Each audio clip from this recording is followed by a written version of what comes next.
Cultivate a grateful heart.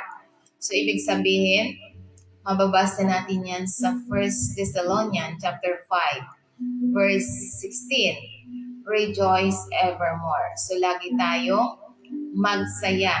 Lagi-lagi. Magpakailanman. At sinasabi niya, pray without ceasing. So, kaya sinasabi, walang tigil tayo sa pananalangin. Walang patid. So, ibig sabihin sa lahat ng ginagawa natin tayo nananalangin.